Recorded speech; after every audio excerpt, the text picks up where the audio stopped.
Hi, this is Hillary Hoffman. I'm going to do my presentation on the effects of oral language development and dyslexia on early reading skills. Based on dyslexia research, students with this diagnosis have average intelligence, often have deficits in phonological skills and word learning, and potentially have delays in other areas of language development, such as vocabulary.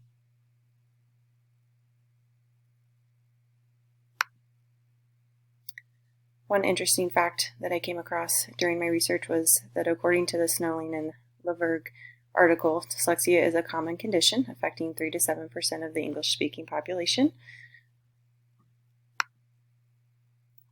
Some of the theoretical foundations surrounding my research had to do with the constructivist lens, specifically the psycholinguistic theory, stating that reading is primarily a language process and that cueing systems are important in the development of rapid reading skills, which is a common deficit in students with dyslexia or other language impairments.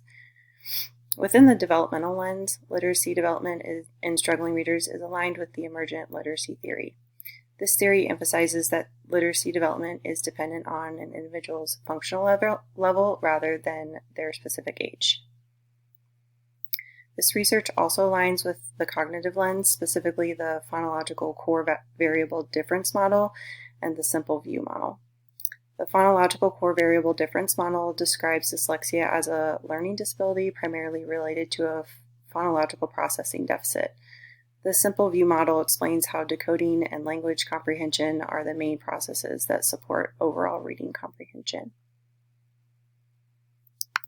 So for the focus of my research, my question is, what is the relationship between early language development, dyslexia diagnosis, and how specific deficits impact early literacy skills? Some early predictors of dyslexia. When researching these predictors, the common deficits we know are characteristics of students that are later diagnosed with dyslexia. Memory recall, speech and vocabulary, early phonological awareness, and rapid naming tasks. Also, family risk plays a significant role in this as well.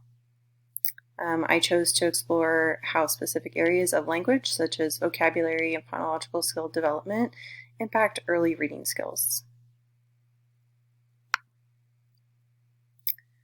I found it very interesting that the research shows a reciprocal relationship between phonological and vocabulary skills. The lexical structuring theory explains how phonological deficits are caused by delayed growth in vocabulary. This theory is typically supported in studies focusing on students with a dyslexia diagnosis.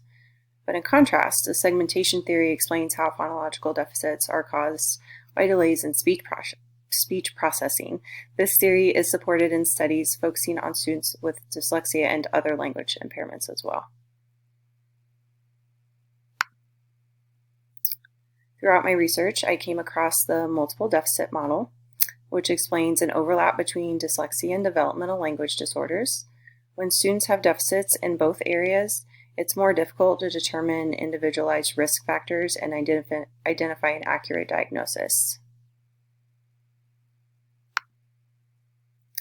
I decided to create a compare and contrast chart to better explain the similarities and differences that I found between students with developmental language disorders and dyslexia.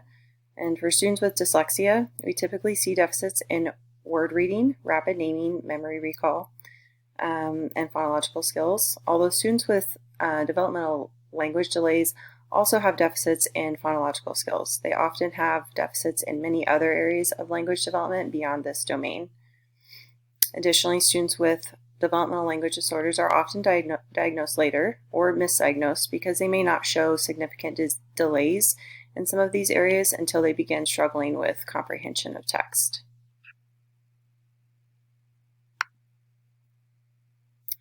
As suggested by Rutzel and Cooter and one of my sources, instructional approaches for students with dyslexia include linguistic, meaning-based, multisensory, phonemic awareness, explicit and direct phonics instruction. For students with developmental language disorders, interventions should target specific deficits in different areas of language. They also mentioned that audiobooks and visual support, such as pictures and a story, can help students struggling to read.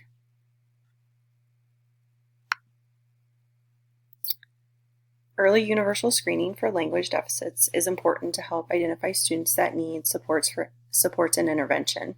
Sharing knowledge and new research about the early signs of dyslexia and developmental language disorders can help educators and families be aware of what to look for with their students or with their children at home. If parents are more aware of these risk factors, they will be more likely to bring their child in for early screening, if provided by the school district.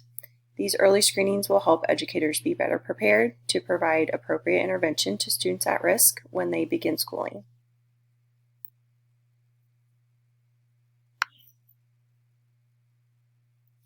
Dyslexia and language-based disorders are very similar, but they have important differences, and which means the approach to intervention should also look different. The Matthew effect was another consideration that I needed to make note of. It explains how students diagnosed with dyslexia often lose motivation because they struggle with the process of reading. And I see this all the time at my school and with the students I work with. The struggle to decode leads to a decrease in exposure to text, which provides less opportunities to develop vocabulary and reading skills.